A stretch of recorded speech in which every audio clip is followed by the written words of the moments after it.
Honorable Mr. Narendra Firodia sir, entrepreneur and founder, I Love Nagam. Respected head of the department, Dr. Mangesh Vadmare sir, all respected faculty members and my dear students. On behalf of Department of Business Administration, BBA and BBA IB, Nuance Commerce and Science College, Ahilya, it's my immense pleasure to welcome you all at today's guest lecture on entrepreneurship development. Entrepreneurship is not merely about starting a business, it's about creating an opportunity, solving problems, and making a positive impact on society.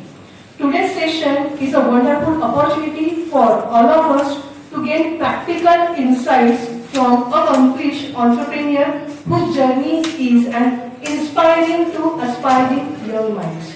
Now, I invite our respected head of the department, Dr. Mangesh Vadmare sir, to deliver the introductory and welcome address. मिले ना मिले, ये तो मुकद्दर की बात है। मंजिल मिले ना मिले, ये तो मुकद्दर की बात है। हम कोशिश भी ना करें, ये तो गलत बात है। ये तो गलत बात है।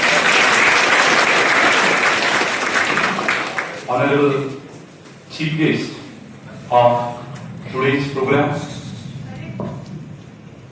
entrepreneur and founder of I Love Nagar, Ahilya Nagar, Mr. Narendra Firodia sir, Honorable Principal of the college and Senate member of Savitribai Phule Pune University, Pune, Dr. Balasaheb Sagre sir, the coordinator of the program, Dr. Rupali Ghorpade madam, all my faculty members and my dear students.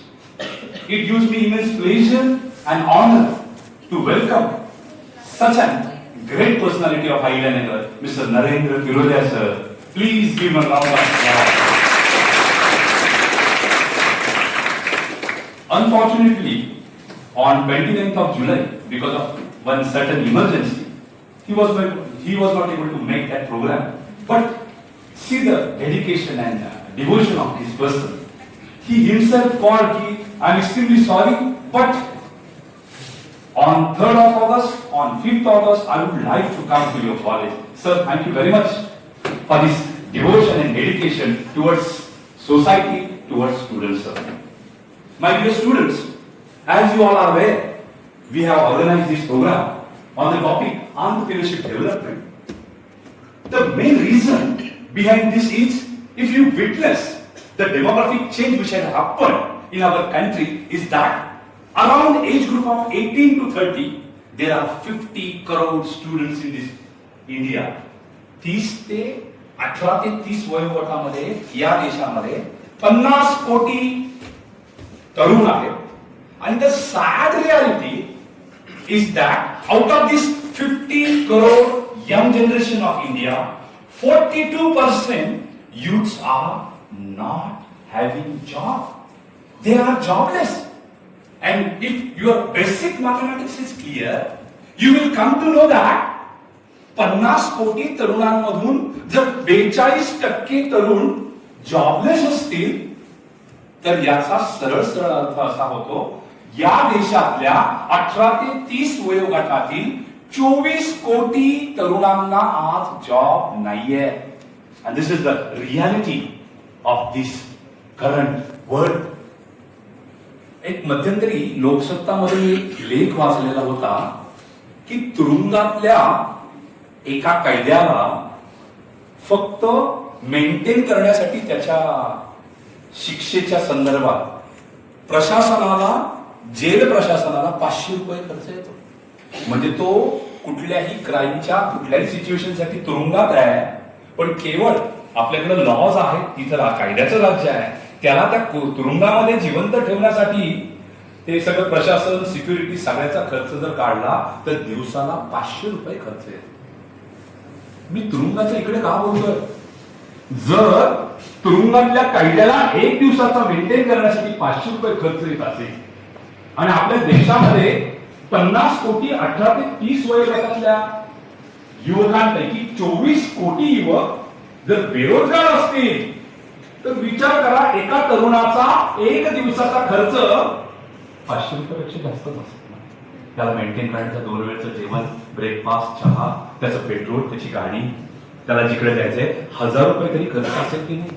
म्हणजे तुम्ही विचार करा, आज भारत देशामध्ये 24 कोटी तरुण जे jobless आहेत, त्यांचे आई वडील त्यांच्यासाठी 1000 रुपये रोज जर खर्च करत असतील तर डेली या देशामध्ये आई वडील 24,000 कोटी रुपये खर्च करतात. मग जर आई वडील 1000 रुपये डेली खर्च करून हे 24,000 कोटी खर्च करत असतील तर आजचा तरुण करतोय काय? फक्त 2-3 महिने कुठेतरी फायनान्स मध्ये जॉब करायचं, टार्गेट अचीव्ह नाही झालं, जॉब सोडायचा, 6 महिने परत जॉबलेस, पुन्हा कुठल्या तरी मित्राच्या रेफरन्सनी पुन्हा एखादी फायनान्स कंपनी जॉईन केली. आजच्या तरुणाने नोकरीच्या मागे न लागता आपला स्वतःचा उद्योग, आपला स्वतःचा व्यवसाय उभारावा. याचा अर्थ नोकरी वाईट आहे का? अजिबात नाही. ज्याची जी लायकिंग आहे, ज्याचा जो पिंड आहे, तर तो निश्चित स्वीकारावा. एक छान लाईनी होत्या, ये किस मकान पर हमें नौकरी ले आई, ये किस मकाम पर हमें नौकरी ले आई, हमारे ही घर जाने के लिए दूसरों से परमिशन लेनी पड़ती है. This is the sad reality of naukri. आणि त्या नोकऱ्यांचं प्रमाण लोकसंख्येनुसार कमी होत जाणार आहे. We have to find the solution for this thing. आपल्याला सोल्युशन फाइंड आउट करावं लागेल. And that solution is nothing but entrepreneurship. My dear students, the person who is here as a chief guest, त्यांना हे सगळं अहिल्यानगर प्रेम देतं, त्यांना ओळखतं ते त्यांच्या समाजकार्यासाठी, त्यांना ओळखतं त्यांच्या डायव्हर्सिफाईड बिझनेससाठी, आणि त्यांना ओळखतं तरुणांमधल्या लोकप्रियतेसाठी. तर असे हे अतिशय सज्जन गृहस्थ मोठ्या फॅमिलीमधून आलेले आहेत. फिरोदिया फॅमिलीने या नगर जिल्ह्यासाठीच नव्हे, महाराष्ट्रासाठी आणि देशासाठी खूप मोठे योगदान दिलेले आहे. आणि अशा फॅमिलीमधून नरेंद्र फिरोदिया, मला खूप आनंद आहे की ते आज आपल्या डिपार्टमेंटमध्ये आलेले आहे. निश्चितपणे ते आपल्या विद्यार्थ्यांना मोटिवेट आणि इन्स्पायर करतील.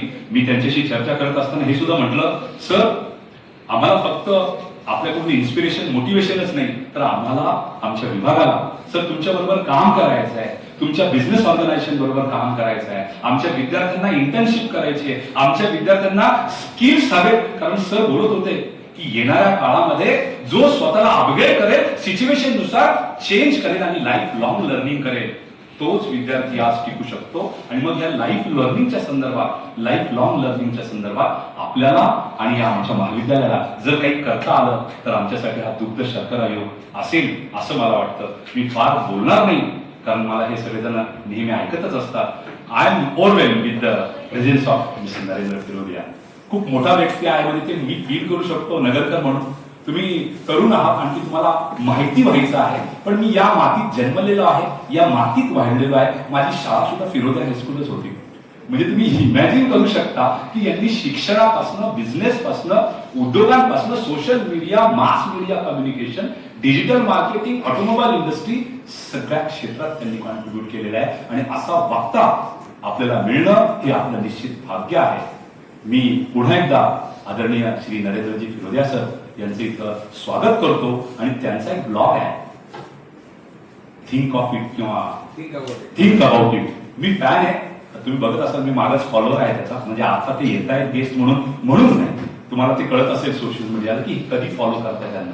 फार पूर्वीपासून मी त्यांना फॉलो करतो. आणि काल आपला फ्रेंडशिप डे झाला, the first Sunday of August. Gen Z समोर आहे. आणि मग मी नेहमीप्रमाणे त्यांचा ब्लॉग फॉलो करत होतो. त्यांनी दोस्तीवर 4 लाईन दिल्या काल, त्याच मी इथं तुमच्या समोर सादर करतो आणि माझ्या या वाणीला मी विराम देतो. त्यांनी काल फ्रेंडशिप डे निमित्त संदेश दिला त्यांच्या ब्लॉगवर.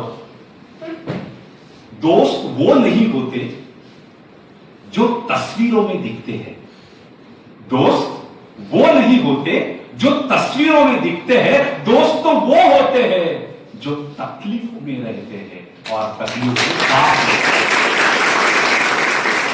Sir, thank you and once again thank you for gracing the occasion. Have a nice day. Thank you, sir. Now it's time to introduce the personality whose remarkable entrepreneurial journey has inspired countless young entrepreneurs. So now I invite Professor Shamal Jadhav to kindly introduce our esteemed chief guest, Honorable Mr. Narendra Firodia, sir.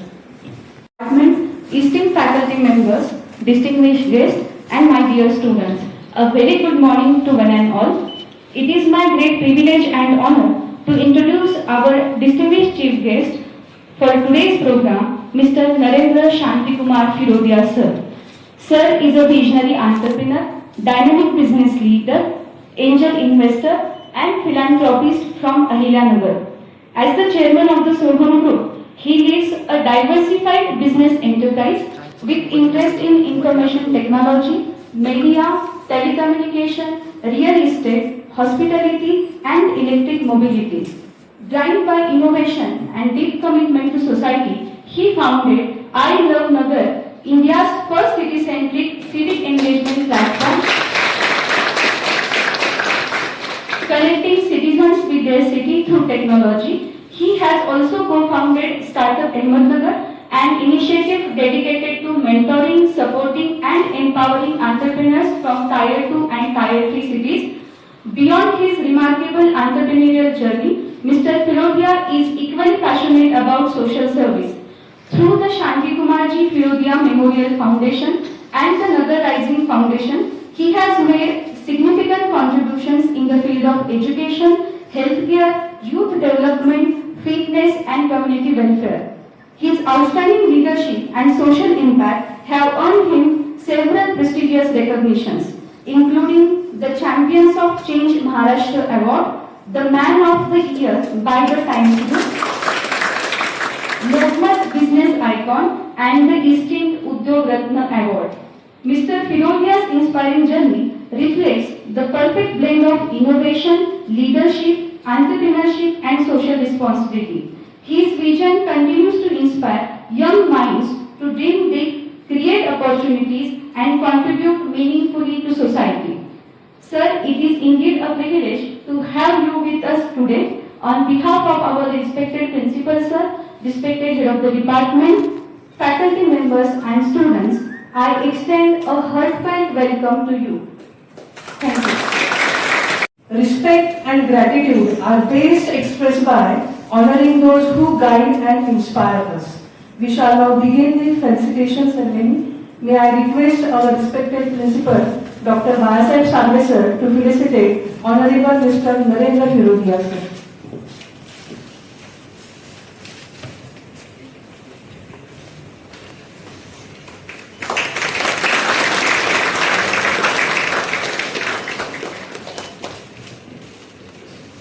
Thank you, sir. Now I request our respected head of the department to felicitate respected principal, Dr. Bahasaheb Salve sir.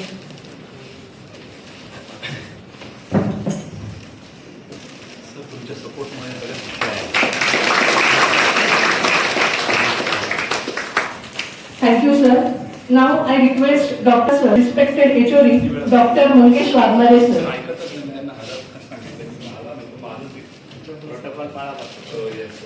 Thank you.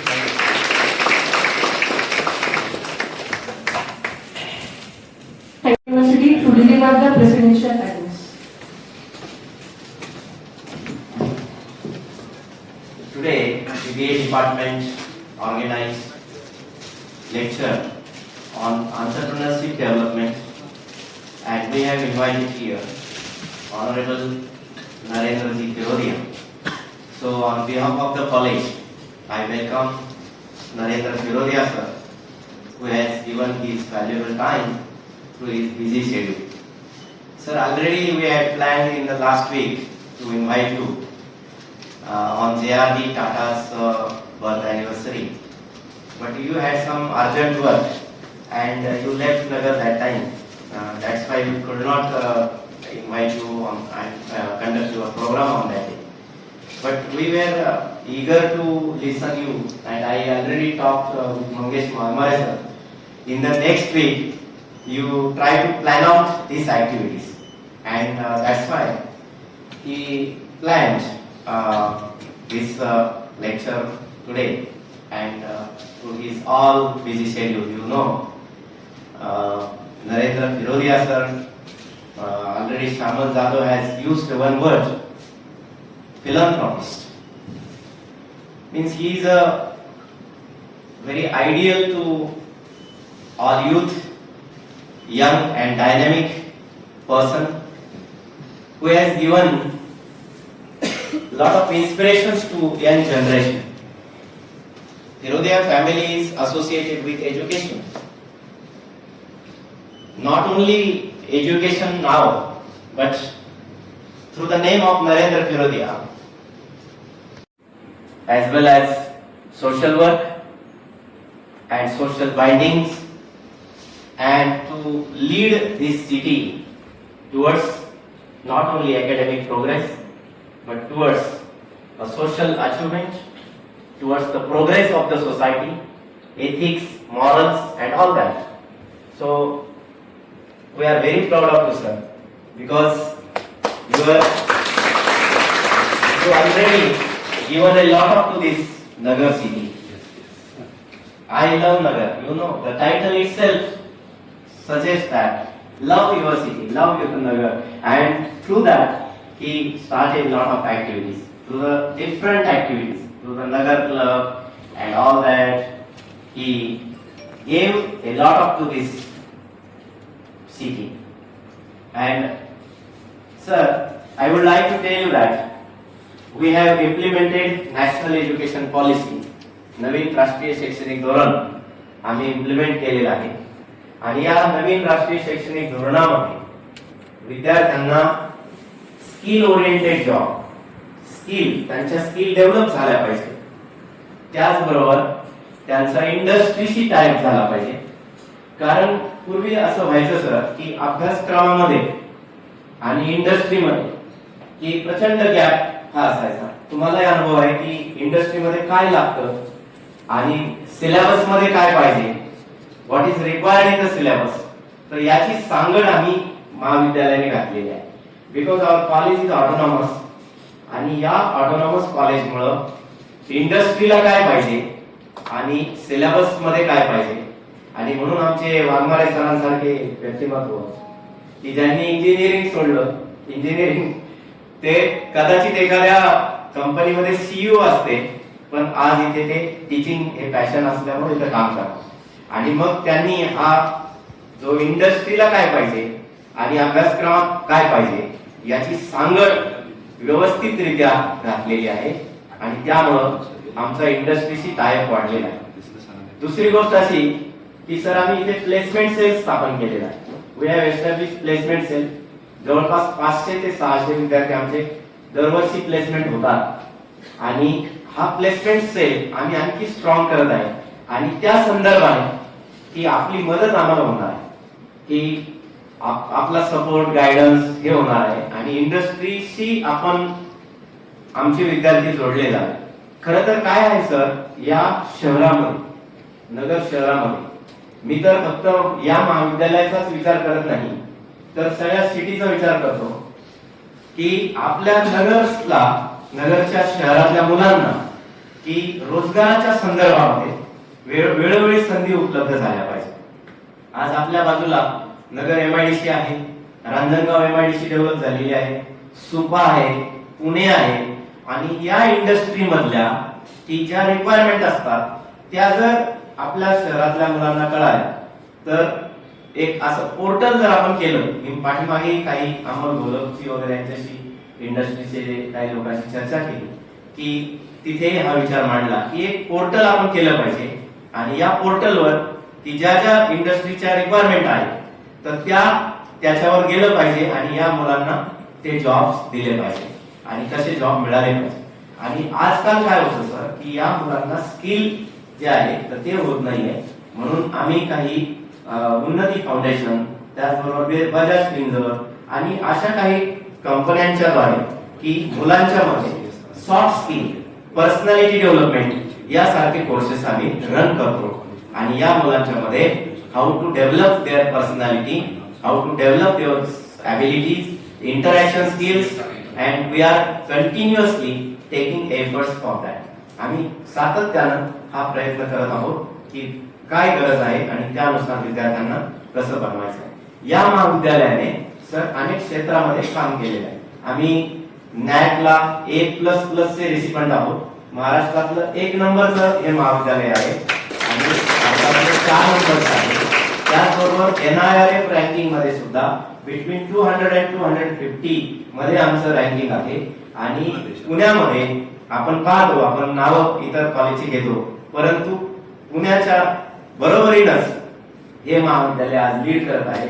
आणि जसं आयलव नगर सारखं आपलं आहे की तसं हे महाविद्यालय सुद्धा या शहराचं नव्हे तर राज्याचं ग्रामीण भागातलं महाविद्यालय हे भूषण ठरलेलं आहे. आणि म्हणून हा योगायोग आहे की तुम्ही इथं आला आणि या महाविद्यालयातल्या आमच्या विद्यार्थ्यांना आता तुम्ही इंटरॅक्शन करणार आहात. मी आपला अधिक वेळ नाही घेत आणि आम्ही सुद्धा आपल्याला ऐकण्याची म्हणजे we are eager to listen you, पण खूप मनपूर्वक सर स्वागत करतो की तुम्ही, आणि एवढं विनंती करतो की आजच नाहीये तर कंटिन्युअसली तुम्ही मेंटॉरिंग आमचं जे आहे तर ते मेंटॉरिंग करत राहावं. की प्राध्यापकांचं असेल, वेगळ्या स्टाफशी आपण बोलावं, आमच्या स्टाफशी पण मीटिंग घ्यावी, त्याचबरोबर आमच्या विद्यार्थ्यांशी सातत्यानं बोलावं, सातत्याने येत राहावं अशी आग्रहपूर्वक विनंती आपणास करतो आणि थांबतो. धन्यवाद. Thank you.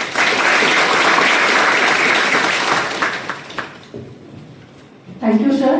Now I invite our chief guest, Honorable Mr. Narendra Firodia, sir, to share his valuable insight with our students.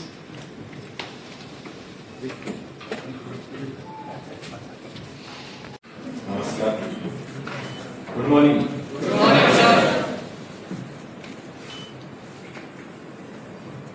सर्वप्रथम तर आज तुमच्या समोर सगळ्यांसमोर म्हणजे आज जे BBA चे संपूर्ण विद्यार्थी आहेत, so I am really glad की एक जो एक युथ वर्ग आहे आणि जेन झी आता फार चर्चेत आहे, तर त्यांच्याबरोबर आज म्हणजे सर्वप्रथम तर आय एम व्हेरी सॉरी की आपल्याला जो परवा 28ला JID टाटा म्हणजे माझे पहिले इन्स्पिरेशन आहे.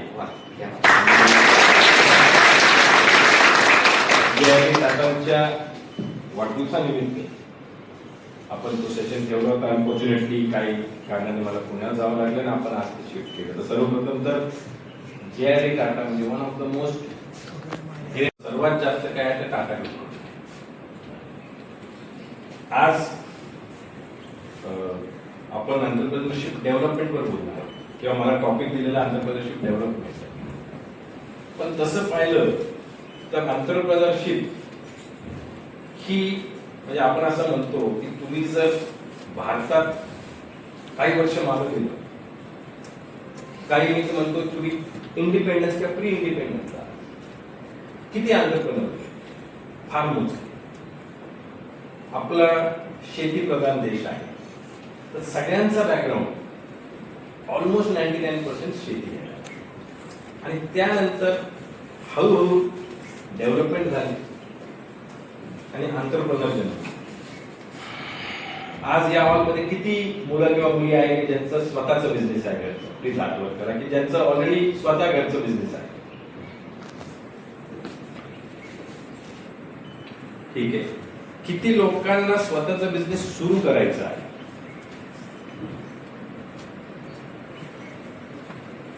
मग राहिलेल्यांना जॉब करायचंय.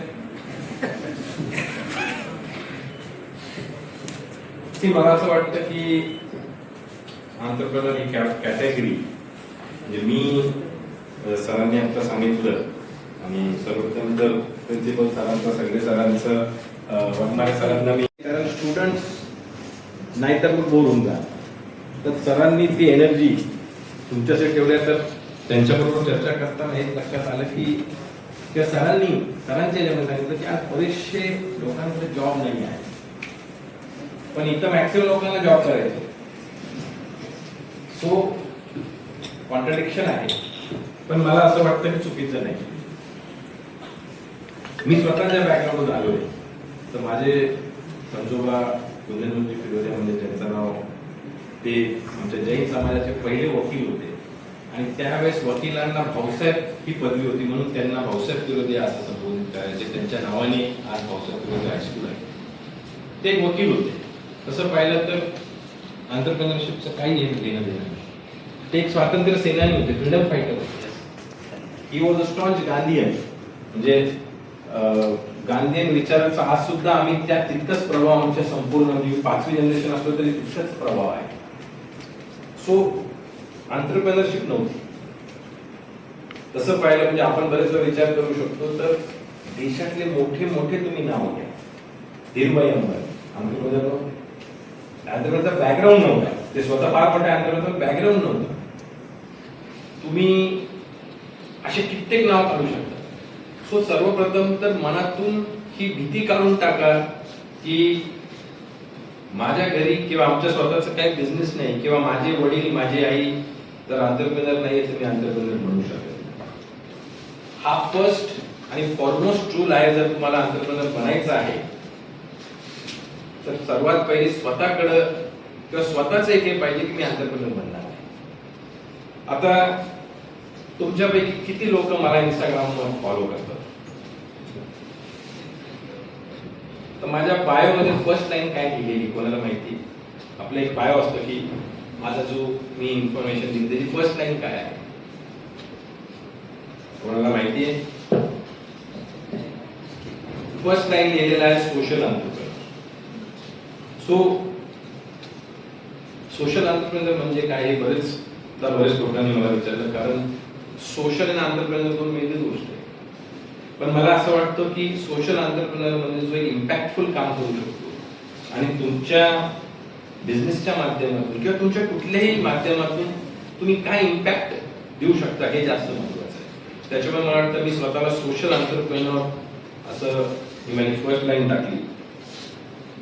आज मी जसं म्हटलं की कोणाचंही बॅकग्राऊंड एंटरप्रेन्योरशिप नाही पण तुम्ही बनवू शकता.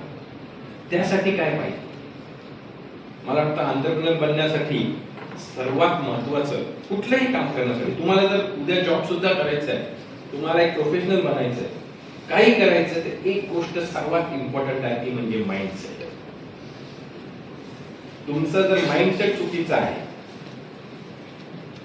आता सरांनी मला सांगितलं की सर मी एका मोठ्या कॉर्पोरेट कंपनीमध्ये होतो, ते सोडून इथं आलं ही जर्नी आहे.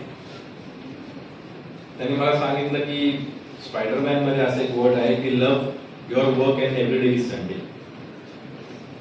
मी तेच सांगतो की love what you do and you don't have to work a single day in your life. तुम्हाला जे आवडतं ते जर तुम्ही करायला सुरू केलं तर तुम्हाला 100% ते बोर होणार नाही. कारण बरेच वेळा म्हणून हे माइंडसेट असणं फार गरजेचं आहे की तुम्हाला काय करायचं आहे आयुष्यात. आणि बिलीव्ह मी आजच्या युगात आजच्या जगात कुठलंही म्हणजे एक काळ असा होता की बरेचदा 3 streams science commerce arts. Science मध्ये गेलं डॉक्टर इंजिनियर हे होते, आर्ट्स मध्ये गेलं तर तुम्हाला इकॉनॉमिक्स किंवा तुम्हाला पॉलिटिकल सायन्स, कॉमर्स मध्ये गेलं तर CA CAS MBA. पण हे रुटीन मोनोटोनी होती सगळीकडे. आता तसं नाही. मला वाटतं 100 पेक्षा जास्त कोर्सेस या कॉलेजमध्ये आहेत. मला सर सांगत होते की फॉरेन लँग्वेज कंपल्सरी आहे. हे सगळं करताना ते का आणि खरोखर मला वाटतं जो एक 360 डिग्री चेंज आलेला आहे न्यू आर्ट्स अँड कॉमर्स मध्ये ते मी पाहिलेलं आहे. कारण मी जेव्हा म्हणजे आम्ही जेव्हा विद्यार्थी होतो 90s मध्ये त्यावेळेस न्यू आर्ट्सचा एक वेगळा शिक्का होता. आज मला वाटतं new arts is on the top. आणि ते काय आहे कारण इतकी चांगली फॅकल्टी तुमच्या समोर आहे.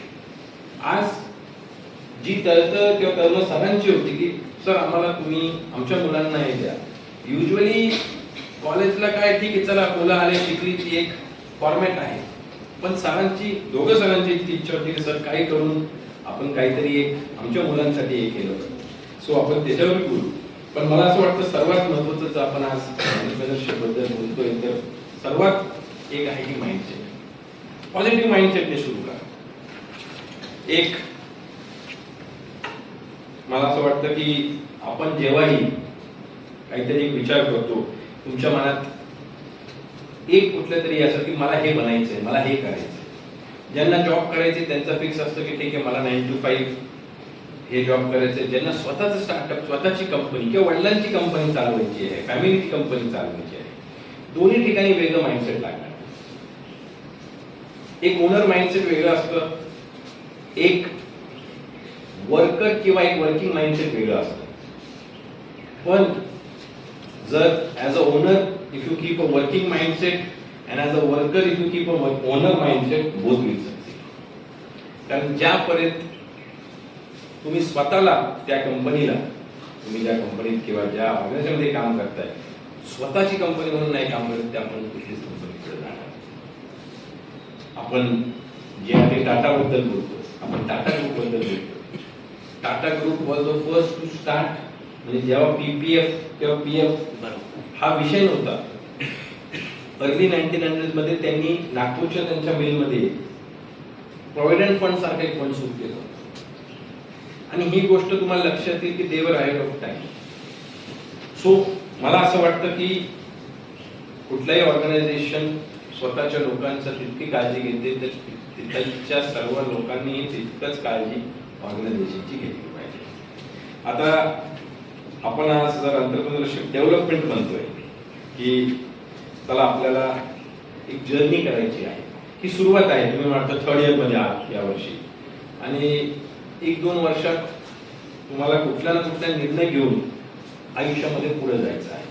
सर्वात पहिली तर जसं आता सरांनी सांगितलं, मी त्या गोष्टीशी एकदम सहमत आहे की स्किल वाढवा. जे काही शिकता येईल आणि आताच तुमच्याकडे वेळ आहे. तुम्ही जर असा विचार केलं की ठीक आहे मी आता BBA करतो, मग मी पुढे अजून 1 वर्ष हे करणार, अजून 2 वर्ष मी हे शिकतो, पण मला असं वाटतं की तुमच्याकडं माझ्याकडं सगळ्यांकडे एक गोष्ट कॉमन आहे, 24 तास. तुम्ही त्या 24 तासाचा वापर कसं करणार त्याच्यावर तुमची आणि माझी जर्नी फिक्स होणार, किंवा तुमची आणि तुमच्या मित्रांची जर्नी फिक्स होणार. म्हणून जितकं काही शिकता येईल.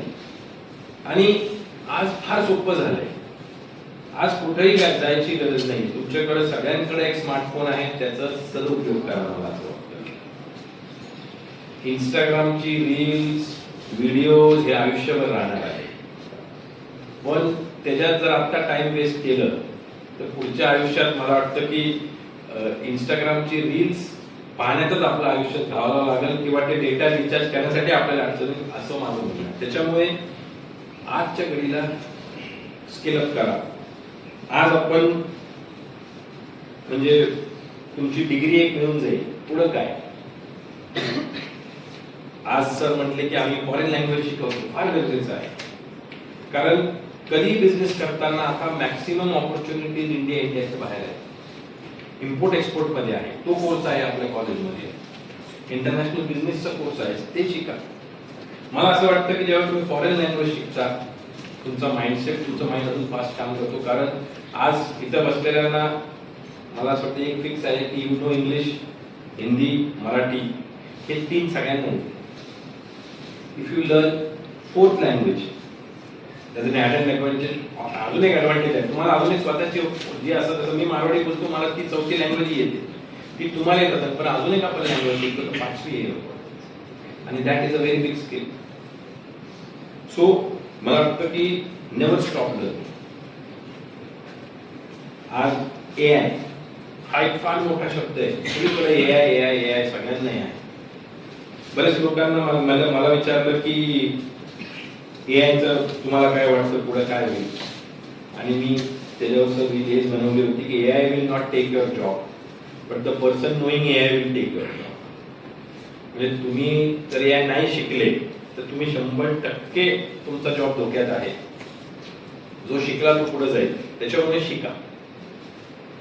अजून एक मला असं वाटतं की आपल्याला बरेच वेळा वाटतं की हे मी नाही करू शकत. आपण त्या बॉक्समध्ये जगतो की अरे इथं नाही, हे माझं काम नाही, किंवा मी हे करू शकत नाही.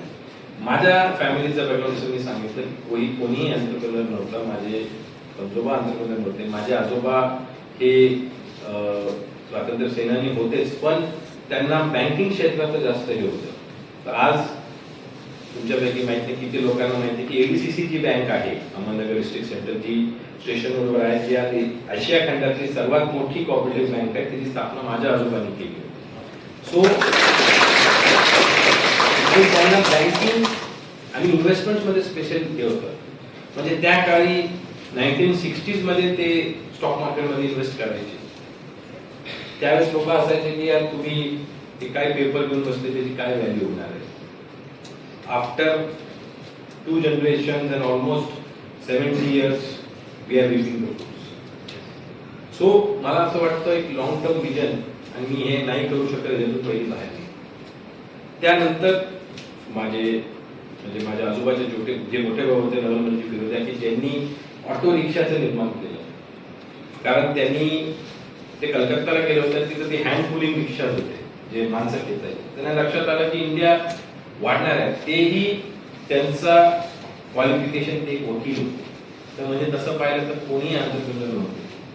ते वकील असून त्यांनी ऑटो रिक्षाचं निर्माण केलं. आज ऑटो रिक्षा हा शब्द डिक्शनरीला स्वर्गीय नवलमलजी फिरोदिया यांनी दिलेला आहे. आणि तेही स्वतः गांधीवादी होते. कायनेटिक लुना किंवा कायनेटिक होंडा, आता कायनेटिक DX इलेक्ट्रिक आलेली आहे. कायनेटिक ग्रुप माझे जे आजोबांचे छोटे भाऊ होते हस्तिमलजी फिरोदिया त्यांनी सुरू केलेलं होतं. त्यावेळेस त्यांनी भारतातील सर्वात म्हणजे नगरला जेव्हा पहिले त्यांनी प्लांट टाकलं तर हा सर्वात बॅकवर्ड एरिया होता. इथं कुठल्याही इंडस्ट्रीज नव्हत्या. पण त्यांनी जर ते विचार केला असता की मी पुण्याला मुंबईला जाऊन प्लांट टाकू तर हे झालं असतं. पण त्यांनी तो चॅलेंज घेतला. मला कधी कधी असं वाटतं की Wien you challenge your self त्यावेळेस तुम्ही ग्रो करणार. तुम्ही जर कम्फर्ट लेवल मध्ये राहिला तर ची ग्रोथ 2-3 प्रकारे तुम्हाला असं वाटेल की ठीक आहे माझा पगार वाढतोय मी काम करतोय ओके, किंवा माझा बिझनेस वाढतोय मी काम करतोय, पण त्या स्पीडनी वाढतंय की त्या स्पीडनी जग वाढतंय. सो मला असं वाटतं की माइंडसेट चेंज करा. सो आमच्या परिवाराची एंटरप्रेन्योर जर्नी माझे आजोबांनी सुरू केली. आज पोस्ट मोटर्स ही फार मोठी कंपनी आहे. कायनेटिक एक मोठी कंपनी आहे. त्याबरोबरीने आमच्या परिवाराने नगरमध्ये ज्याला आपण कास्टिंग म्हणतो फाउंड्रीची स्थापना केली आहे. तो बिझनेस आज सुद्धा चालू आहे. माझे वडील तो बिझनेस पाहिजे, माझे काका ते बिझनेस पाहिजे. म्हणजे जेव्हा मी कॉलेजमधून ग्रॅज्युएट झालो माझी इच्छा नव्हती त्या बिझनेसमध्ये जायची. आणि मला हे सांगावं वाटतं की माझ्या वडिलांनी मला फोर्स केलं. आणि बरेच वेळा असं असतं की जर फॅमिली बिझनेस आहे तर त्याच बिझनेसमध्ये तू गेलं पाहिजे. You have to follow that tradition. But he was open enough की ठीक आहे तुला काय करायचंय तर. सो फ्रॉम दॅट बॉक्स की मला तेच करावं लागेल जो माझा परिवार करत आहे तो बॉक्स मी सोडून मी एक नवीन बॉक्समध्ये गेलो की जिथं मी फर्स्ट जेव्हा मोबाईल रेव्होल्युशन सुरू झालं तिथं आम्ही एअरटेलची फ्रँचायझी घेतली. आणि एअरटेलची फ्रँचायझी नाही घेऊन तिथं त्या फ्रँचायझीला भारतातलं पहिलं ISO 9000 सर्टिफिकेशन मिळवून दिलं. तर जसं आपण म्हणतो की काहीतरी जे करायचं आहे त्याच्यात जर तुम्ही ग्रोथ नाही केली आणि तिथून मग जर्नी सुरू झाली. त्यानंतर आम्ही मोबाईल सोल्युशन मध्ये गेलो, आम्ही रिअल इस्टेट मध्ये गेलो. आज आयरिस म्हणून माझा एक हॉटेल आहे नगरमध्ये. आम्ही एका काळी 14 ते 15 ब्रँडचे मोबाईल डिस्ट्रीब्युशन करायचो. त्यानंतर जशी जशी इंडस्ट्रीज वाढत गेल्या जसे जसे ऑपॉर्च्युनिटीज येत गेल्या मी ती ऑपॉर्च्युनिटी घेत गेलो. आणि आज 10 ते 15 वेगळ्या व्हर्टिकलमध्ये आम्ही काम करतो. मीडियामध्ये आम्ही काम करतो, आम्ही कॉन्टेंटमध्ये काम करतो, आम्ही फिल्म मेकिंगमध्ये काम करतो. आणि हे सगळं करताना एक गोष्ट डोक्यात होती की आपल्याला मला जे आवडलं मी ते केलं. म्हणजे मी जर त्या मनोरमीमध्ये राहिलो असतो की नाही आपण हेच काम करू असं नव्हतं की काम चुकीचं होतं किंवा खराब होतं, पण माझी ती इच्छा नव्हती. सो तुम्हाला जे आवडतं तुम्ही जर पहिले ते आयडेंटिफाय केलं as a BBA when you graduate तुम्हाला बऱ्याचशा गोष्टी येऊ शकतात.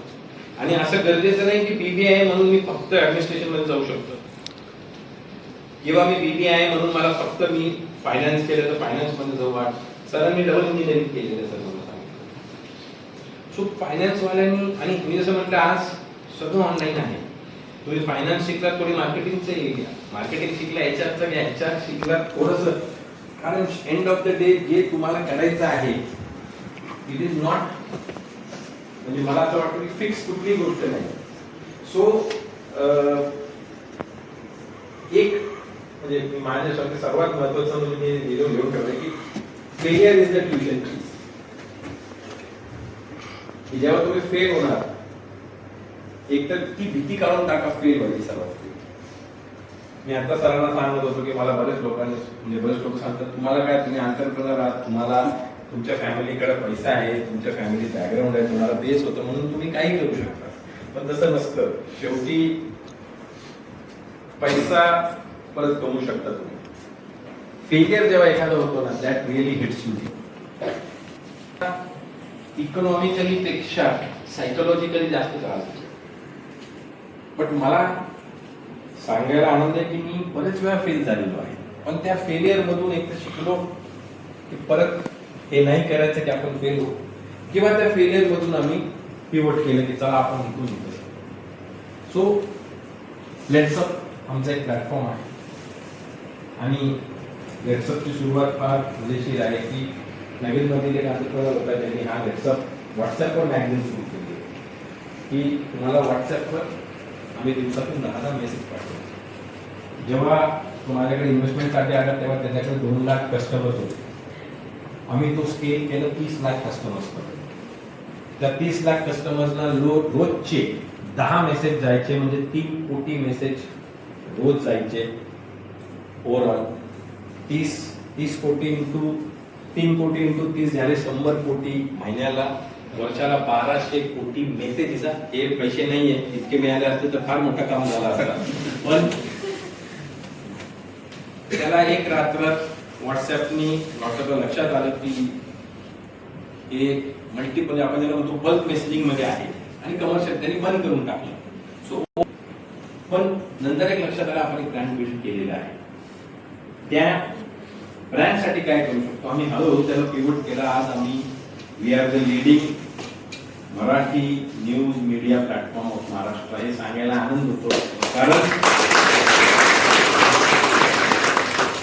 ती एक असं वाटतं की प्रॉब्लेम आला होता, पण त्या प्रॉब्लेमला आम्ही कसं सॉल्व्ह केलं. चला ठीक आहे, आम्ही सुरुवातीला व्हॉट्सअप सारखा दिसताना त्याच्यासाठी एक ऍप बनवलं की त्यांना मेसेज तसेच दिसायचे. हळूहळू आम्ही ऑप्शन्स आणले त्याच्यात. त्यांना आम्ही आज सगळ्या प्रकारची न्यूज देतो. आज प्रणित तुमच्याच कॉलेजचा विद्यार्थी प्रणित लेट्सअपचा बिझनेस हेड आहे.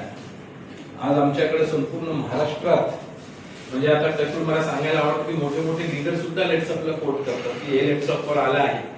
सो त्या लेवलला जाण्याला बरीचशी मेहनत लागली. बट त्यावेळेस असं ठरवलं जाऊन आता बंद झालं, आपण बंद करून ठेवून टाकू. So it would have been complete failure.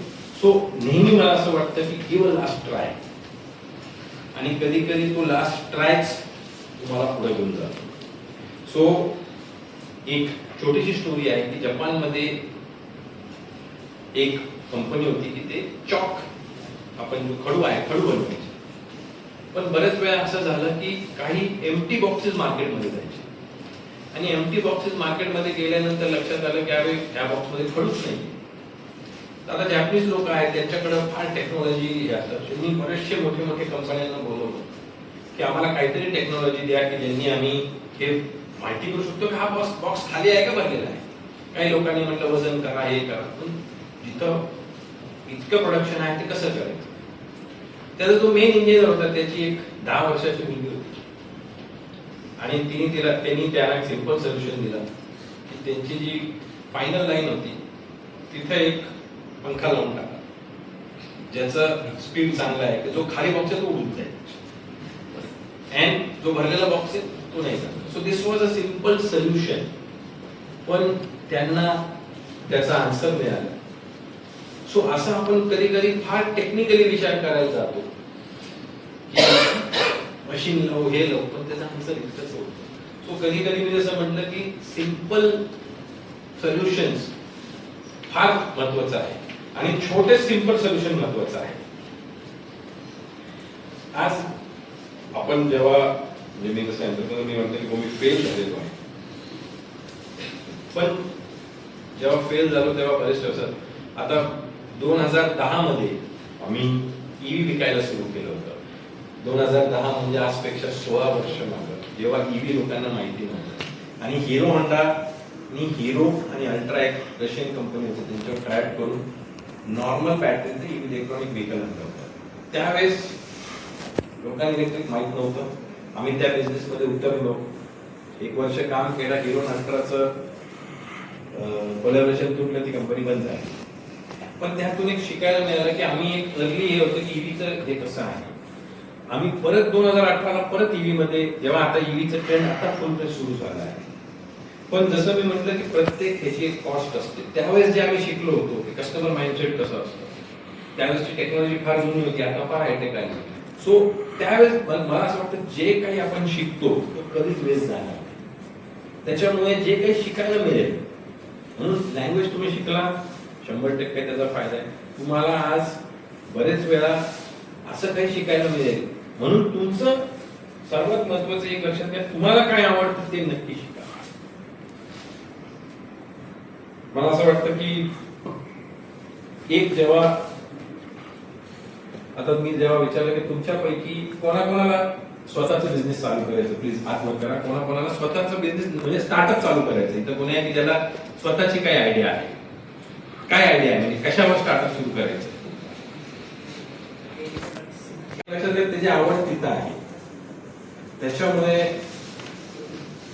जेव्हा तुम्हाला डेअरी प्रोडक्ट्स मध्ये घुसायचं आहे, तर डेअरी प्रोडक्ट्स जसं मी म्हटलं सर्वात पहिले इम्पॉर्टंट आहे माइंडसेट. तुम्हाला डेअरी प्रोडक्ट्स विकताना मार्केट, आणि आज सर्वात महत्वाचं, आज तुमच्या समोर सगळं डेटा अवेलेबल आहे. आणि प्लीज कुठलंही काम करण्या अगोदर हा एक एंटरप्रेन्योरचा माइंडसेट ठेवा की आपण ज्या फील्ड मध्ये उतरतोय त्याचं थोडं स्टडी करा. थोडं स्टडी म्हणजे कॉम्पिटिटर कोण कोण आहे, त्याला आपण त्या सेगमेंट मध्ये आपण किती, म्हणजे आपण जसं म्हणतो टॅम किंवा टोटल अचिवेबल मार्केट किती आहे. काही दिवसापूर्वी माझ्याकडे एक नगरचंच एक स्टार्टअपचं आलं की मी एक नवीन युपीआय बनवलंय. यंग मुलगा म्हणजे वाटते 12वी, म्हणजे आता 17-18 वर्षाचा. मी त्याला विचारलं तू माहिती घेतली का की युपीआय मध्ये किती प्लेयर्स आहे. तो म्हटलं नाही सर. मी म्हटलं तू नाव जे दिलं आहे हा रजिस्टर्ड आहे का. रजिस्टर्ड नाही सर. मी म्हटलं मग तू जे म्हणतोय आज युपीआयचं लायसन्स तुला मिळेल का. सर तेही माहित नाही. सो बरेच वेळा असं होतं की आपण कॅरीड अवे होतो की काहीतरी एक ट्रेंड चालू आहे, तसं कॅरीड अवे, कारण तो सर्वात धोकादायक आहे की जेव्हा आपण एखाद्या ट्रेंडच्या मागे पळतो आणि ट्रेंड, त्याला ट्रेंड याच्यासाठी म्हणतात की संपतं. आपण म्हणतोय त्यावेळेस ही ट्रेंड होती किंवा आमच्या वेळेस ही ट्रेंड होती. ट्रेंड बरेच दिवस राहत नाही. त्याच्यामुळे मार्केट स्टडी करा. आज तुम्हाला पूर्ण जग अवेलेबल आहे. तुम्ही जर त्यांना डेअरीचा बिझनेस करायचा, त्यांनी जर त्याचा हे काढलं की हा मला डेअरीचा बिझनेस अहिल्यानगर मध्ये करायचा आहे, तर अहिल्यानगर मध्ये किती तुम्हाला, आणि आपल्या गव्हर्नमेंट बी इतकं प्रोएक्टिव्ह झालंय की हे सगळं डेटा अवेलेबल आहे. सो त्या इंडस्ट्रीमध्ये जाताना सर्वात महत्वाचं आहे की त्याची माहिती घ्या. कॉम्पिटिशन असणार आहे, मी हे म्हणत नाही की, कारण आज अशी एकही इंडस्ट्री राहिली नाही की जिथं कॉम्पिटिशन नाही. तुम्ही विचार करून पहा, तुम्ही लिहा तुमच्या पेपरवर की काय. मी नेहमी एक रूल फॉलो करतो की मी स्वॉट अनालिसिस करतो. How many of you know स्वॉट analysis. Strength, weakness, opportunities and yes. So strength, weakness, opportunity, threats. की मला जर हे काम करायचं आहे त्याची स्ट्रेंथ काय आहे, त्याची वीकनेस काय आहे, त्याच्यात ऑपॉर्च्युनिटी काय आहे, थ्रेट्स काय आहे. सो एकदा तुम्हाला, आणि हे तुमच्या आयुष्यात तितकंच कामाला येणार आहे. सो स्वॉट एनालिसिस इज द बेस. काय मला हा काम करायचं, ज्यात 3 स्ट्रेंथ्स आहेत, 4 ऑपॉर्च्युनिटीज आहे, पण थ्रेट्स 10 आहे. आणि आपण ज्याला म्हणतो की मला तीच भीती वाटते की ह्याच्यात जर वीकनेस आणि थ्रेट्स जास्त आहे, ऑपॉर्च्युनिटी कमी आहे, तर मी मागे जायचं काय नाही. तर तुम्हाला माहिती आहे कुठल्या प्रॉब्लेमला टॅकल करायचं. की जर मला माहिती आहे ह्याच्यात थ्रेट काय आहे, जर मी डेअरी इंडस्ट्री बघू तर डेअरीमध्ये स्ट्रेंथ काय आहे, वीकनेस, ऑपॉर्च्युनिटीज फार मोठी. वीकनेस काय असू शकतं, किंवा नीट सगळं त्याला हे करावं लागेल. थ्रेट्स काय असू शकतं, 100 प्लेयर्स आहे आज, जितकं आज अडल्ट्रेशन होतंय, प्युअर दूध भेटत नाहीये. सो त्या सगळ्यांना थ्रेट्सला तो पुढे जाऊ शकतो. सो मला असं वाटतं की त्या गोष्टीवर हे करा. आता मी मध्ये एक रील केली होती सर की your network is your network. म्हणजे एंटरप्रेन्योरशिप करताना एका माणसाचं काम नसतं. तुम्हाला एक टीम लागते, तुम्हाला एक नेटवर्क लागतं. आज तुम्ही तुमच्या सगळ्या क्लासमध्ये आहे, उद्या कोणी डेअरीचा बिझनेस करेल, कोणी अजून काही बिझनेस करेल, सगळे मोठे एंटरप्रेन्योर होते. पण त्यावेळेस बरेच वेळा एक कॉलवर आपलं काम होऊ शकतं. अशामुळे आपलं नेटवर्क चांगलं करा.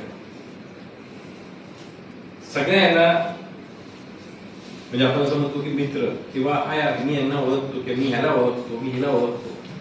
That is very important. कारण कधी कधी आपल्याला जे काही प्रॉब्लेम्स येतात, आपण जर त्या इंडस्ट्रीच्या एक्सपर्टकडे जाऊ शकतो. आज तुम्हाला सरांकडे ऍक्सेस आहे, सरांचा ऍक्सेस, तुमच्या संपूर्ण टीचरचा ऍक्सेस आहे.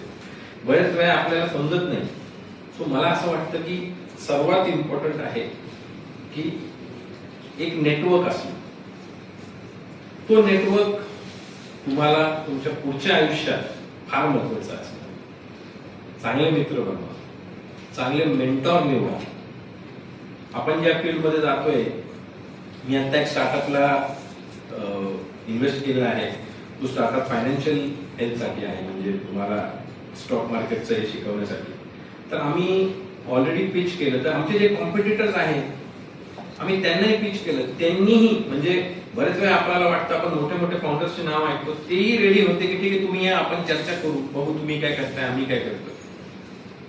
सो मला एक गोष्ट लक्षात आली की दिस इज द न्यू इकोसिस्टम. एक काळ असा होता की आपण आपल्या कॉम्पिटिटरला जवळ येऊन देत नव्हतो. तुम्ही सगळ्यांनी ससा आणि म्हणजे रॅबिट आणि टॉर्टॉइसची स्टोरी ऐकलेली आहे. ही बेसिक स्टोरी आपल्याला जेव्हा आपण शाळेत गेलो की slow and steady wins the race, ह्याला आपल्याला शिकवलं. त्याचे पुढचे 2 वर्जन आलेले आहे. ही रेस संपते, मग ससा परत उठतो, म्हणतो परत त्या कासवाला चल परत रेस लावू, आता यावेळेस मी झोपणार नाही किंवा मी थांबणार नाही. ते परत रेस लावतात. त्यावेळेस ससा जिंकतो आणि तो म्हणतो चला मी याला हरवलं. पण मग कासव त्याला म्हणतो की तू जमिनीवर जिंकलाय, चल आपण अजून एक रेस लावू. त्यावेळेस पाण्यात जाऊ. पाण्याची रेस ऑब्विसली कासव जिंकतो. सो सगळ्यांचे ग्राउंड सेट आहे. म्हणजे कासवाचा जो काही त्याचा स्वतःचा टॉर्टॉइसचा जो आहे तो पाण्यात चिली हे होतं, सस्याची लँडवर होती. तर सगळ्यांची आपली आपली एक असतात. त्याचे पुढचे बी एक अजून एक आलं की दोघं म्हणतात चल आपण कोलॅबरेट करू. जिथं लँड येईल तू माझ्या पाठीवर बस, मी तुला पुढे घेऊन जातो. जिथं पाणी येईल मी तुझ्या पाठीवर बसेल, आपण पुढे जाऊ. दिस इज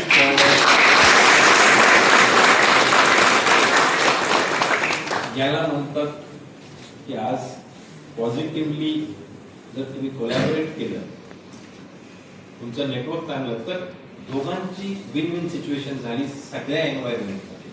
मग जमीन असो, पाणी असो, सगळं असं. आता कोलॅबोरेट अँड बिल्ड. तुम्ही पाहिलं असेल की बरेच मोठ्या मोठ्या 2 मोठ्या कंपन्या असतात जे एक काही वर्ष कॉम्पिटिटर असतात, दोन्ही एकत्र येतात. कारण त्यांना लक्षात येतो की आता किती कॉम्पिटिशन केलं तरी आपण ह्याच्यावर नाही जाऊ शकत. त्याच्यापेक्षा कोलॅबरेट आणि संपूर्ण मार्केट त्यांचं झाला, मग कोणीतरी नवीन लीडर आला तर येईल, नाही आला तर कोणीच येऊ शकत. So that is very important. मला असं वाटतं की तुम्ही जेव्हा एक एंटरप्रेन्योर माइंडसेट ठेवणार आहे, अजून एक महत्वाची गोष्ट आहे ती म्हणजे एक रोल नका प्ले करू. म्हणजे मी जर फाउंडर आहे तर मी जर फक्त फाउंडरचाच रोल प्ले केलं, आता मी फाउंडर आहे म्हणून मी फाउंडर ऑफिस मध्ये बसून चला मी 4 लोक हायर केले, 4 marketing, sales. Founder has to wear all the hats. आणि तुम्हालाही जर तुम्हाला स्वतःचा बिझनेस सुरू करायचा आहे, स्वतःची एंटरप्रेन्योर जर्नी सुरू करायची आहे, तर तुम्हाला प्रत्येक हॅट घालावी लागणार आहे. की ठीक आहे मी फाउंडर आहे, पण चला मी सेल्स बी करू. मी सेल्स मध्ये जाऊन बघू. जे.आय.डी. टाटांची एक स्टोरी आहे की जे.आय.डी. टाटांना ते त्यांच्या कंपनीच्या प्रिमायसेस मध्ये गेले आणि त्यांना त्याच्या लोकांनी विचारलं सर आम्ही केलं असतं. ते म्हणले जर टॉप मॅनेजमेंट नाही करू शकत तर मी तुमच्यापासून काय एक्सपेक्टेशन ठेवू. So this is the attitude की मी तुम्हाला सगळं करता आलं पाहिजे. मला आता सरांनी सांगितलं की संपूर्ण माझी रील स्वतः शूट करतो, स्वतःला द्यावा लागतो. पण जर मी ह्याची डिपेंडन्सी दुसऱ्यावर ठेवली तर त्यांचाही वेळ जाईल, कारण हा माझा बिझनेस आहे. तर त्या बिझनेस आवर्स मध्ये ते माझ्या मागे काम करतील, तर तो बिझनेस जाईल.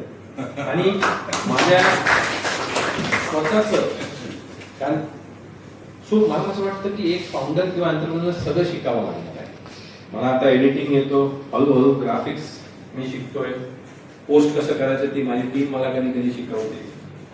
सो मला असं वाटतं की as a founder entrepreneur we are all the hats आहे. तर 2 स्टाफला मॅनेज करायला याच्यावर म्हणावं लागतं. सर मला सुट्टी पाहिजे, सर हा काम करत नाही, सर ह्याने मला त्रास दिलं, हे सगळं करायला याच्यावर करावं लागतं. सेल्स मध्ये जावं लागेल की हा सर हाच माणूस जो माझा विकतो, कारण प्रोडक्ट तुमचा आहे. सो मला वाटतं की तुम्हाला प्रत्येक गोष्टी शिकावं लागणार आहे. आणि ज्या दिवशी तुम्ही ते शिकलात त्या दिवशी तुमची डिपेंडन्सी तुमच्या टीमलाही माहिती की माझ्या बॉसला सगळं काही आहे. तर मी जरी उद्या नसलो, मी माझ्या ऑर्गनायझेशन मध्ये हा माझं वाक्य आहे की नो बडी इज इनविन्सिबल. म्हणजे इथं कोणी असं नाही, मी सुद्धा जरी उद्या नसलो या ऑर्गनायझेशन मध्ये तरी ती चालणार आहे, कारण सगळ्यांचे आपले रोल्स फिक्स आहे. सो तशी ऑर्गनायझेशन बिल्ड करा. एक सर्वात महत्वाचा ऍस्पेक्ट त्याच्यात हे आहे की आपल्याला बरंच वाटतं की यार मी काय करू, मी माणूस ठेवले, माझ्याकडे माणूस आहे जो रील बनवू शकतो, माझ्याकडे माणूस आहे जो एडिट करू शकतो, मी काय करू. पण तुम्ही एकदा तरी शिका, म्हणजे तुम्ही ते शिकलं, तुम्हाला माहिती आहे चला हे चालू शकतो. सो ते माइंडसेट या आपण जेव्हा मी आता बोलतो सरांची की तुम्ही आज BBA, finance, marketing, HR, MBA किंवा IT हे करत असाल, लॉ, पण कधी कधी असं असतं की बरेच लोक असे असतात की ते त्यांचं बेसिक क्वालिफिकेशन, सरांचं बघा, सरांचं बेसिक क्वालिफिकेशन सरांचं प्रोफेसर आहे आणि त्यांचं पॅशन होतं.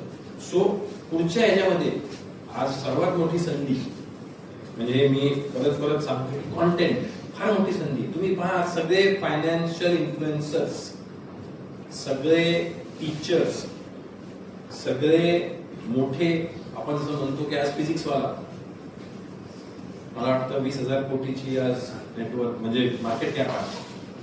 काही नाही ते शिकवत होते, त्यांनी तो ऑनलाईन प्लॅटफॉर्म, त्यांच्यावर फार चांगली सिरीज आलेली आहे वेब सिरीज. ती वेब सिरीज मध्ये त्यांनी दाखवलं आहे. मला त्याचा एक पर्टिक्युलर स्कीम फार आवडला की जेव्हा त्यांच्याकडे एक व्हेंचर कॅपिटलिस्ट येतो, चला सर आम्ही तुम्हाला फायनान्स करू, फक्त आपण असं करू की तुमचा कोर्स आज तुम्ही 3,000 रुपयाला विकताय आणि तुम्ही 1 कोटी मुलांना विकताय, असं करू आपण, ह्याला 25,000 करू आणि 10 लाख मुलांनाच विकू. कशाला करायचं. तो जो बिझनेस वालाचे सर त्यांनी स्पष्ट म्हटलं की सर माझा हा 3,000चाच माझा उद्देश आहे, मला त्या 25,000 वाल्यांना केटरच नाही करायचं. सो एक माइंडसेट, जसं मी परत म्हणतो, त्याचा माइंडसेट फिक्स होता. आज त्यांनी कॉन्टेंट मधूनच इतकं मोठं साम्राज्य उभं केलेलं आहे. आज सगळे सोशल मीडिया इन्फ्लुएन्सर्स, आज इन्फ्लुएन्सर्स किती पैसे कमवतात हे दिसतं. आता तसं नाहीये. युट्यूब पैसे देत नाही तुम्हाला, इंस्टाग्राम तर काहीच देत नाही. फॉलोअर्स अर्धे फेक असतात, अर्धे फॉलोअर्स. सो सोशल मीडियात जाताना हे कॉन्टेंट बनवणं, जर तुम्ही चांगलं कॉन्टेंट बनवलं, तुम्ही जर चांगलं आपण प्रेझेंटेशन केलं आणि तुमच्याकडे जर बोलण्याची स्किल आहे, ते एक तुमच्याकडे आहे. आम्ही मागच्या वर्षीच अहिल्यानगर डिजिटल महाकुंभ म्हणून एक अर्ध्या दिवसाचा आम्ही एक इव्हेंट ठेवतो. त्यात आम्ही CA रचना रामडेला बोलवतो आणि रचना इतका चांगला बोलली. She is a CS by profession, but तिने एक संपूर्ण आता स्टॉक मार्केटवर बोलते. तिने सायबर क्राईम वर इतकी चांगली इन्फॉर्मेशन दिली. सो मला असं वाटतं की तुम्ही फक्त म्हणजे 4 आपण जर परत म्हणलं त्या बॉक्स मध्ये नका करू, बॉक्स डिसाईड करा. पण अजून तुम्हाला तुमची जर आवड असेल, मला बरेच लोकांना वाटतं की तुम्ही काय रीत बनवता, तुम्ही बिझनेसमॅन आहात, तुम्ही हे आहात ते आहात, पण ती माझी आवड आहे म्हणून मी ते करतो. सो मला तेच वाटतं की तुम्ही तुमची आवड निवडा आणि त्यानंतर with your work side by side हे करा. मी जसं सांगितलं की AI पुढचं फार मोठं लीप AIचं असणार आहे. आणि बिलीव्ह मी, जे लोक तुम्हाला सांगतात की AI is bubble are totally wrong. जेव्हा कम्प्युटर्स आले होते 1980च्या मिडमध्ये. त्यावेळेस लोक म्हणायचे हा काही कामाचा नाही कम्प्युटर आणि हे काहीही याचा थ्रेट नाही उघडली. आज तीच परिस्थिती AI बरोबर आहे की लोक म्हणतात AI काही थ्रेट नाहीये, हा बबल आहे किंवा हे काही काम करणार नाही. बिलीव्ह मी, आम्ही अर्ली म्हणजे लेट 80s मध्ये आमच्या ऑफिसमध्ये आम्ही कम्प्युटर घेतला होता. त्यावेळेस विप्रो कंपनीचा एक पूर्ण पीसीचा सेट होता. त्यावेळेस त्याची किंमत 2.5 लाख रुपये होती आणि त्याच्याबरोबर डॉट मॅट्रिक्स प्रिंटर आणि 47 MB ची हार्ड डिस्क होती फक्त. 47 MB आज तुमचं व्हॉट्सअपच्या एक ग्रुपचं डेटा असेल. पण त्यावेळेस लोक म्हणायचे पण आम्ही आमचं अकाउंटिंग त्याच्यावर टाकलं, आम्ही आमचे सिस्टीम त्याच्यावर टाकले, आमचे बिलिंग मॅन्युअल व्हायचे, आम्ही प्रिंट काढायचो. त्यावेळेस आमचं म्हणजे जे 4 लोक काम करायचे ते हळूहळू एक माणसावर करा. पण आज काय झालंय, आज सगळीकडे कम्प्युटर आहे, आज स्मार्टफोन हातात आहे, तुम्ही सगळं काही करू शकता. सो कुठल्याही टेक्नॉलॉजीला अंडर एस्टिमेट करणं ही सर्वात मोठी चूक आहे. आणि ॲज अन एंटरप्रेन्योर नवीन काय टेक्नॉलॉजी चालू आहे त्याच्यावर लक्ष द्या. मी 1998 मध्ये फर्स्ट टाइम म्हणजे पहिल्यांदा मी देशाच्या बाहेर गेलो, मी लंडनला गेलो होतो काय शिकायला. त्यावेळेस मी तिथं बार कोडिंग पाहिलं आणि ते असे 5 सेकंड मध्ये सगळं बिलिंग करून देऊन टाकायचे. आपल्याकडे ते एक मला वाटलं की खरंच किती फास्ट आहे. आज बार कोडिंग रिअलिटी आहे. त्यावेळेस जर लोकांना वाटलं असतं की हे इंडियामध्ये नाही येणार, तो तुम्हाला माहिती असेल की मायकल एंजेलो एक फार मोठा चित्रकार होता, स्कल्पचर बनवायचा. त्यांनी 1500 वर्षापूर्वी असं एक कळलं की दिवस माणूस उडेल आणि आज ती रिअलिटी आहे. सो तुम्ही जे इमॅजिन करू शकता तो 100% होईल हे एक लक्षात ठेवा. त्याच्यामुळे स्किल्स अपसेट करणं, AI शिकणं. मी परवा AIचा एक डेमो पाहिला आहे. अकाउंटिंग AI सिस्टीम आहे की जे सगळं काम, कारण आम्ही मोबाईल डिस्ट्रीब्युशन मध्ये आहे, आमचे ऑलमोस्ट 150-200 डीलर्स आहे. आम्ही रोज त्यांना मोबाईल बिल करतो, त्यांचं पेमेंट देतो आणि ही एक सिंपल सायकल आहे. त्याचं काम जर आमच्या 3 माणसं करतात तो 1 माणसावर येणार. सो मला असं वाटतं जग बदलत आहे, तुम्हाला एंटरप्रेन्योर बनायचं आहे आणि मला वाटतं this is the most perfect time to become an entrepreneur. काही वर्षापूर्वी स्टार्टअप फंडिंग नव्हतं, बँक तुम्हाला उभं नाही करायची, तुम्हाला घरचेही पैसे नाही द्यायचे. पण आज तुमच्याकडे चांगला प्रोजेक्ट आहे, 10 लोक तुम्हाला पैसे देतील. प्रॉब्लेम तुम्हाला जर आता आपल्या मित्रांनी सांगितलं की मला डेअरी करायची, तुमच्यापैकी काही लोकांकडे दुसरंही असेल. मी मध्ये BMCC मध्ये गेलो होतो, त्यांचं पिच डे होतं. तिथे एक मुलांनी असा प्रोडक्ट बनवला होता जो कुठल्याही पेट्रोलच्या व्हेकलला EV करून टाकला, म्हणजे हायब्रिड असणार. त्याला आता बँगलोरची फार मोठी फंडिंग भेटली आहे. कॉमर्सचा स्टुडंट आहे. तुम्ही एक लक्षात घ्या, म्हणजे टेक्निकल बॅकग्राऊंड काही नाही, पण त्यांनी त्याचा आपण जो म्हणतो त्याला एक वाटलं की अरे आपण करू शकतो का. आज नगरमध्ये राहून नगरचे भरपूर प्रॉब्लेम्स आहेत, त्याच्यावर आपण सोल्युशन काढू शकतो का. आम्ही आय लव्ह नगरवर ट्रॅफिक अपडेट्स टाकतो. मी जेव्हा आय लव्ह नगर सुरू केलं त्यावेळेस तो फक्त एक सोशल मीडिया पेज होता आणि ठीक आहे आपण नगरची माहिती देऊ, बातम्या देऊ, पुढं काय.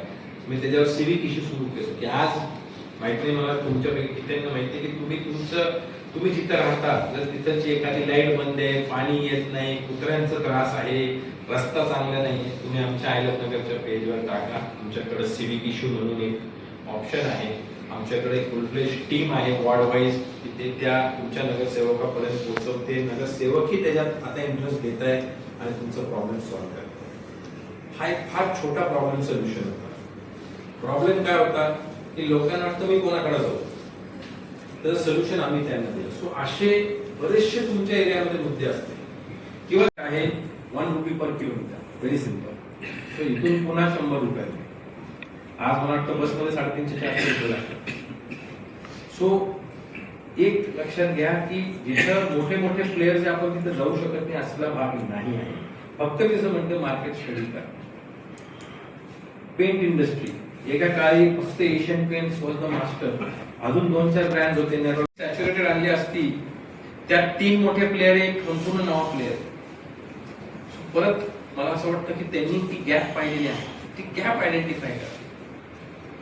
आणि मी जो एक माझा नेहमीच एक हे असतो की जेव्हा तुम्ही एखादा प्रोजेक्ट घेऊन चाललाय, मेंटर घ्या, त्या मेंटरशी शिका, किंवा तुम्हाला ऑनलाईन मेंटरिंग आहे, तुम्हाला बरेचसे मोठे जितके फाउंडर्स आहेत त्यांचं माइंडसेट काय आहे ते शिकायला मिळतं. म्हणून माझं म्हणणं आहे की you are in the best time. आत्ता एंटरप्रेन्योर बनणं, आत्ता एक फाउंडर बनणं हा सर्वात मला वाटतं तुमच्यासाठी म्हणजे this is like very easy cake की तुम्हाला ते तुम्ही करू शकता, तुमची मेहनत करावी लागतात. एक अजून एक दुसरं जेव्हा तुम्ही कुठलाही बिझनेस बनवणार, त्या बिझनेस बनवताना एकदा तुमचं बिझनेस बनलं, एक गोष्ट लक्षात ठेवा की सरांनी मला संबोधित केलं की मी फिलॅन्थ्रोपिस्ट आहे, पण ते आमच्या फॅमिलीची परंपरा आहे की जे काही आपण कमवतो त्याचा काही ना काही भाग आपण परत सोसायटी दिला पाहिजे. सो तुम्ही जेव्हा एक सक्सेसफुल बिझनेसमॅन बना, एक सक्सेसफुल तुम्ही चांगले टीचर बना, तुम्ही प्रोफेशनल बना, त्यावेळेस एक लक्षात घ्या की आपण सोसायटीला परत काय देऊ शकतो. आणि पैसाच फक्त काही नाही, तुम्ही वेळ देऊ शकता. मला असं वाटतं जो माणूस वेळ देतो ना तो पैसा देण्यापेक्षा मोठा असतो. कारण पैसे देणं सोपं आहे, पण स्वतःचा वेळ देणं, जसं मी म्हटलं की तुमच्याकडे माझ्याकडे दोघांकडे 24 तासच आहे. त्या 24 तास मधला मी माझा वेळ किती देऊ शकतो तुम्ही देता त्याला फार मोठा. तर त्याच्यामुळे 100% you should 100% give back to the society. आणि म्हणून म्हटलं जरूर नाही तुम्ही किती मोठं काम करताय, काहीतरी एक बदल. अजून एक माइंडसेट जो मी फार म्हणजे माझं मी फार हे फॉलो करतो की रोज स्वतःमध्ये 1% तरी चेंज करा, 1%. आणि एक सर्वात माझा एक वचन आहे की every day is a new day to start. कधी निराश होऊ नका. बरेच वेळा आपल्याला वाटतं की यार आज ना मला हा किंवा मी हे प्रोजेक्ट करणार होतो, झालं नाही यार, आपण तिथंच तेव्हाच पकडून बसतो. Every day is a new day. उद्या परत सुरू करा, परवा परत सुरू करा. Change 1% every day. रोज 1% बदल केला तर किती पर्सेंट होईल एका वर्षात? 36 or 37% improvement over the year. 365% होईल माझ्या मित्रा. रोज 1% आहे. No, raised to 365. तो रोज 1% करत गेला तू, ते एका महिन्यात किती होईल? 30% फरक होईल. आणि एका वर्षात 300% होऊ शकतं. सो 300% तुम्ही जर आज 0 आहात, तुम्ही जर 300% इम्प्रूव्ह झाले तर किती मोठा बदल होईल. सो रोज 1% बदल करा, काही असून द्या. आपल्याला आपलं चुकलं काल, उद्या मी हे नाही करणार.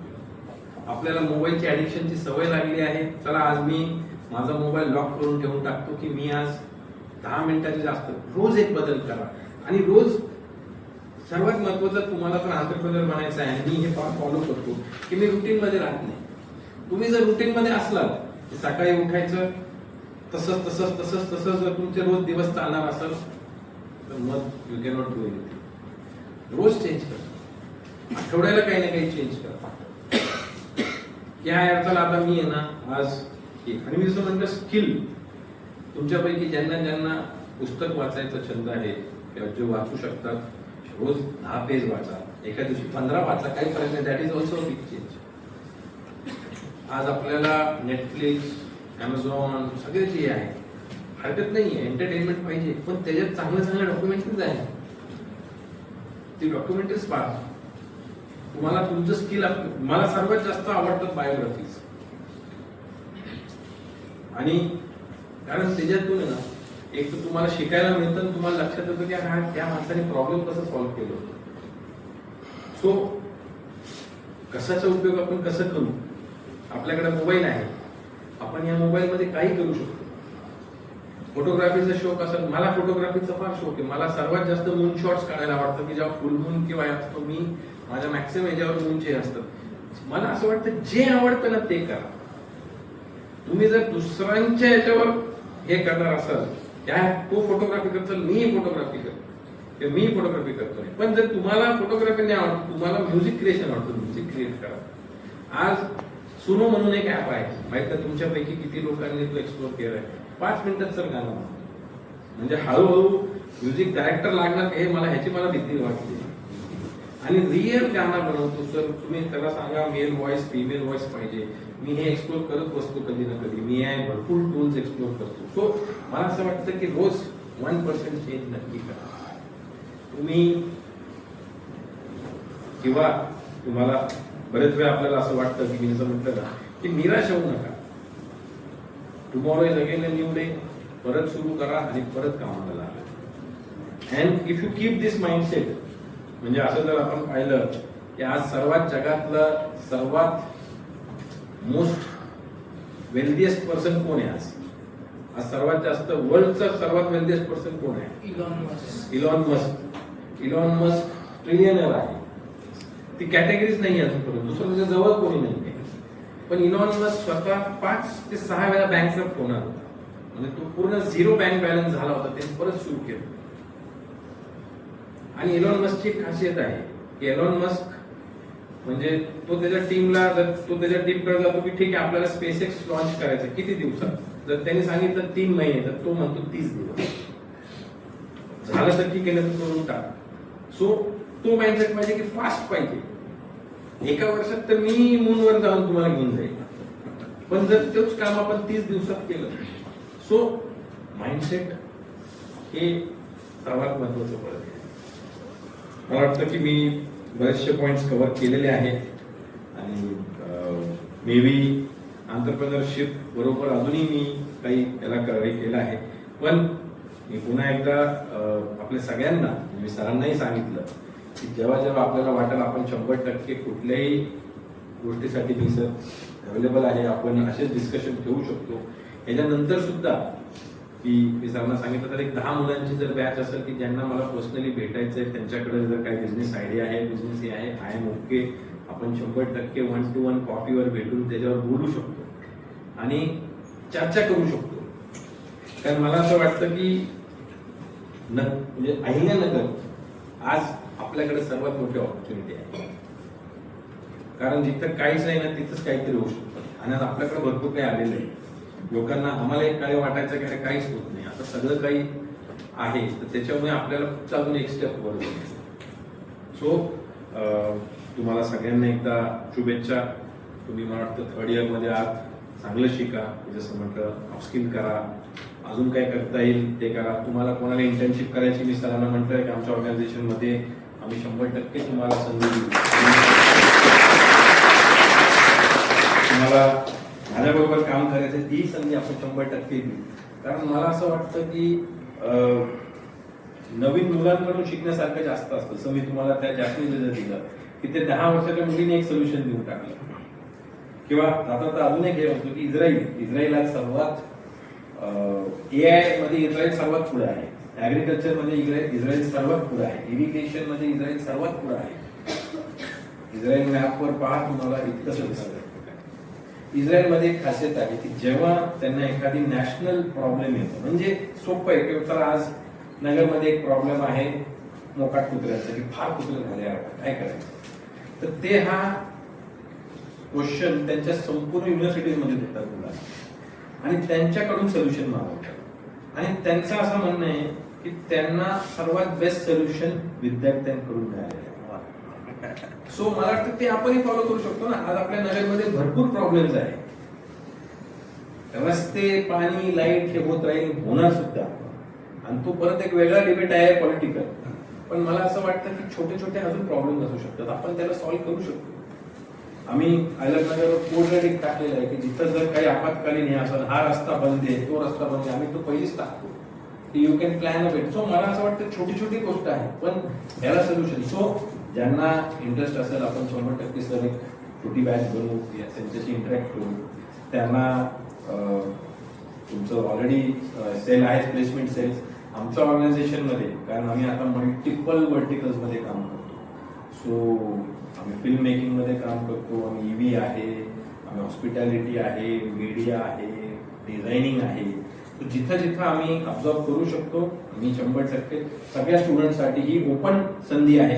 आपण सगळ्यांना आणि सर पुन्हा एकदा हो आम्ही रिसेंटली आम्ही रिसेंटली अजून एक उपक्रम सुरू केला आहे की आम्ही हो स्टुडिओ जसं मी 1%चं बोलत होतो तसं 300% 3000% बदललेलं आहे सर. आणि यापुढे तुम्हाला तुमच्या नेक्स्ट बॅचला सगळ्यांना चांगली संधी सर देणार आहोत. मी संपूर्ण टीमचा मला लोंढे सरांनी भरपूर त्यांचा एक फॉलोअप होतं की सर प्लीज तुम्ही नक्की या. माझ्या सरांचं होतं संपूर्ण टीमचं होतं आणि आमच्या टीमचं प्रणित मी म्हटलं तुमचा विद्यार्थी आहे त्याचं बी होतं की जसं न्यू आर्ट्स म्हटलं सर मी स्वतःच येणार कारण परत कॉलेजला यायला म्हणजे ती एक वेगळं नॉस्टॅल्जिया असतो. सो शिका ही जसं मी सांगितलं you are in the right age. परत कॉलेज एज बी येणार नाही तर मजा करून घ्या कारण एक पॉईंट नंतर फक्त ते विचारत अरे त्यावेळेस होतं. आणि मला आजही वाटतं की आजच्या जनरेशनला कॉलेजच माहित नाही. 11वी 12वीला तर फक्त एंट्रन्स क्लासेस माहिती फक्त एंट्रन्स माहिती याचा एंट्रन्स त्याचा एंट्रन्स त्यांनी कॉलेज लाईफच पाहिलेली नाहीये. आणि मला वाटतं जी जनरेशन इथं बसते त्या सगळ्यांनी 11वी 12वी मी जरी 11वी ते ऑलमोस्ट थर्ड इयर पर्यंत नगरला होतो. मी जरी कॅन्टीन मध्ये बसलो असेल तरी मी कॉलेजला जायचो आणि ती रियालिटी आहे. सो त्याच्यात चुकीचं नाही पण मी कॉलेजला रोज जायचो. सो ती लाईफ आता नाहीये अनफॉर्च्युनेटली आणि I really feel sad for कारण आता फक्त तुम्ही ग्रेड्स एंट्रन्स पुढील कॅचसाठी. सो मी जसं म्हटलं ब्रेक द रूल्स एन्जॉय करा. ही वेळ परत येणार नाही. सगळ्यांना वाटतं की मी लवकर मोठं व्हावं पण एकदम मोठं झाल्यावर लक्षात येतो की मी लहानच बरोबर. So take it as a compliment आणि चांगला अभ्यास करा चांगलं शिका. न्यू आर्ट्स आणि सोम ग्रुप 100% आपल्यासाठी काही ना काही आपण तयार करू. सो ऑल द बेस्ट आणि आपण पुन्हा पुन्हा भेटत राहू. थँक्यू.